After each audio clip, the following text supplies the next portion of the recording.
This video is powered by the pros at Pascal Air Plumbing and Electric. Arkansas owned, Arkansas operated. GoPascal.com. Connor, just let you react to our 4-team playoff and see what you think.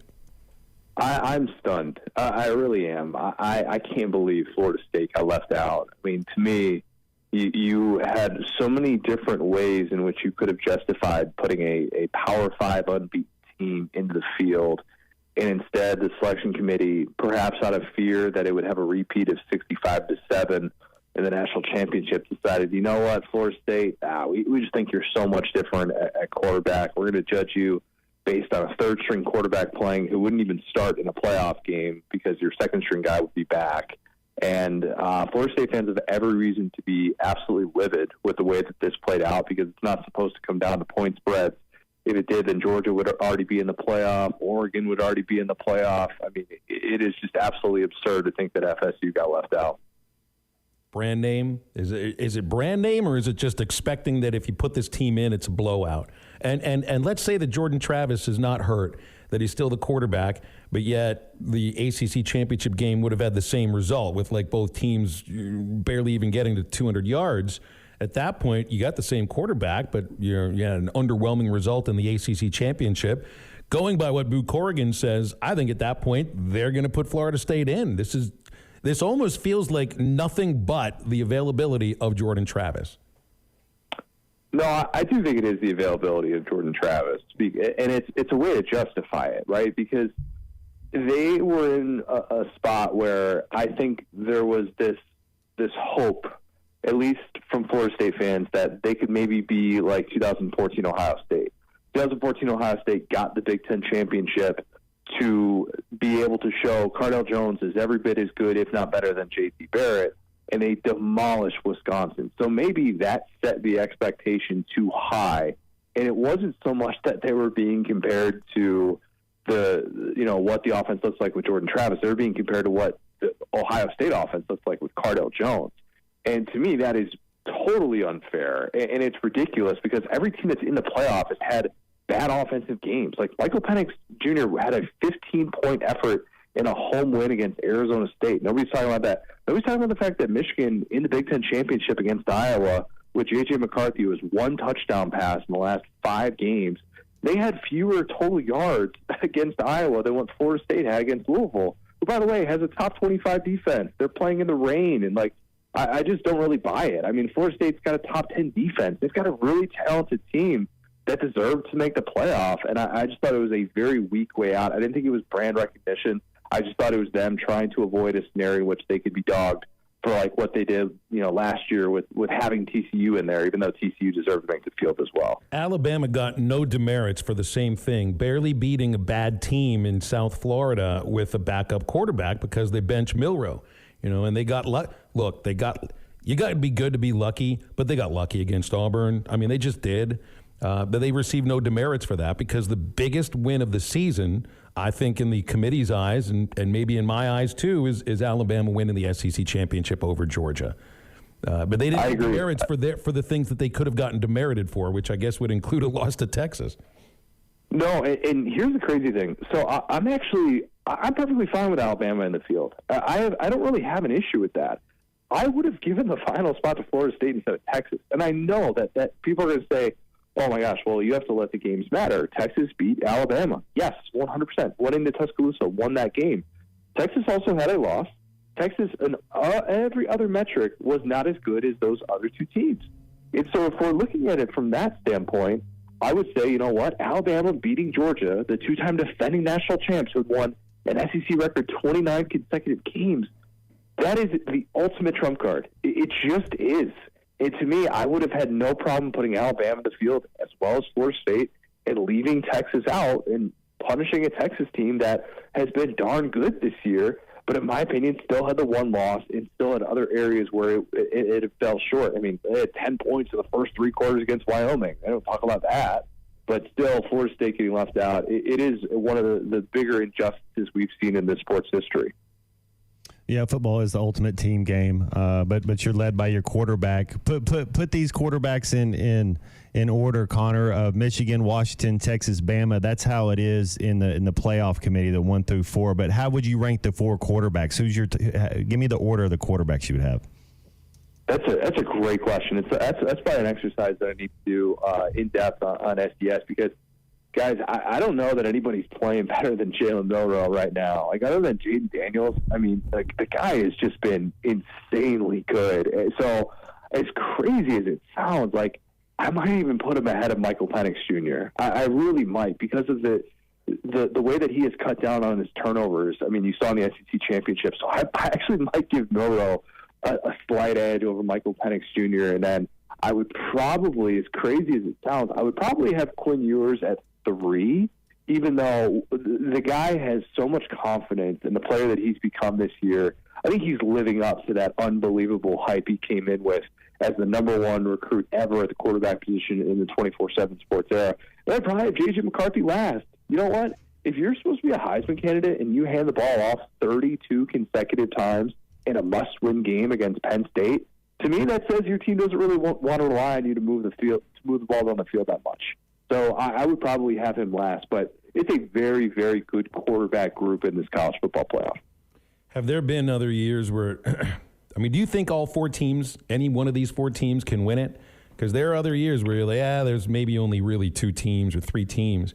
I have a sense any one of these 4 teams can win the thing.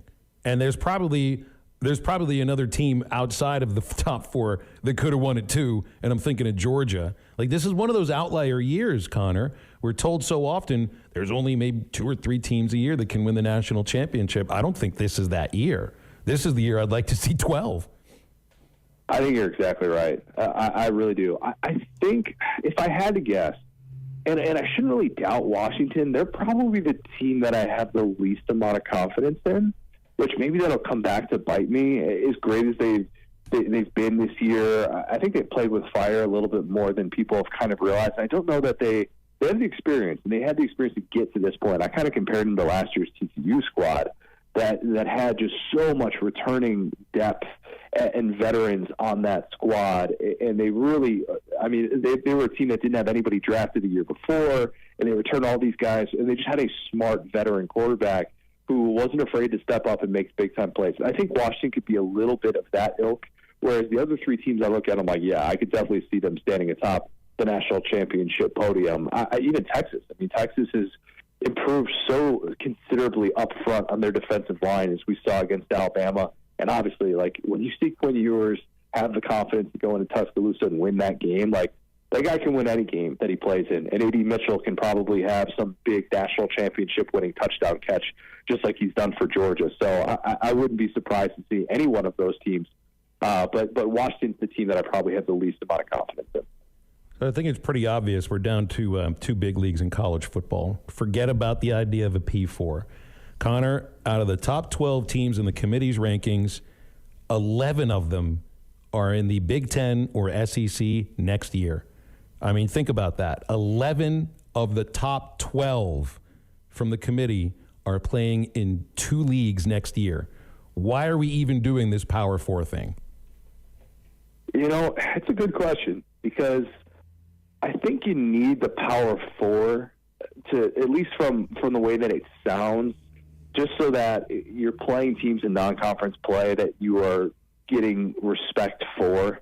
You know what I mean? Like, and I don't think they want that drop-off to be that significant. And I do think there is importance in having national popularity in the sport. It is why I push back on this idea of a super league in college football and what it could lose if it does that without national representation. Because I think having regional impact is really significant, and we will be getting away from that in the expanded playoff because of the point that you just brought up. And it's so easy to see when you have a Jonathan Smith leave his alma mater at Oregon State to go to Michigan State, to see someone like Mike Elko leave Duke for the Texas A&M job. Like, yeah, that's a step up. But I do think there's something to be said for being part of that Big Two. And everybody wants a piece of that pie. And right now it looks like the vast majority of that pie is going to the SEC and the Big Ten.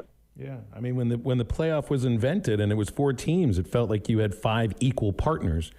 You don't have 5 equal partners now, and one of them's going away, and the other 2 just aren't treated as seriously, and it's because of the teams that have had success. I mean, it's one of the reasons that we view these teams, in that way. Are there any other bowl games that kind of get your fancy here? There's some other interesting bowl games. Looking at the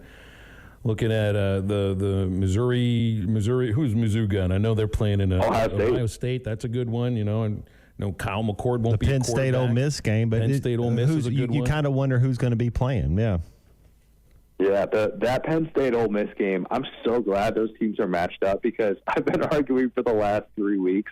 Stop ranking Ole Miss behind Penn State. Like, stop doing it. You're just telling on yourself that you haven't actually looked at these resumes, and that could have decided getting into a New Year's Six Bowl. Now, Louisville lost to Kentucky, and that is actually what kind of opened up that spot for Ole Miss to be able to get into a New Year's Six Bowl. But I'm glad that those 2 teams are playing. It feels significant because of some of the potential returners now.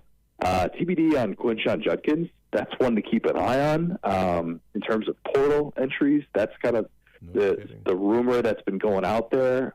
So if he's not playing, that changes what Ole Miss can do. But, yeah, I mean, opt-outs aside, I am looking forward to some of these New Year's Six games and getting to see a Mizzou-Ohio State matchup like that. I think that we will see some significance in these bowl games, even if it feels like right now we're just going to get opt-outs and portal guys galore. The right matchup for Liberty, Oregon. Do you see Oregon maybe hanging their head a little bit? Does Liberty have a chance at all? I think we got to know about opt-outs with a team like Oregon when, everything was on the table. And I applaud what Dan Lanning has done in 2 years there to have those types of opportunities. But, man, what a deflating way to see a season come to an end. If they don't show up ready to go, this could be reminiscent of the 2017 Peach Bowl, a game in which Auburn has everything on the table, even as a 2-loss team in the SEC championship. They beat the number 1 team in the country twice. They lose to Georgia in the SEC championship.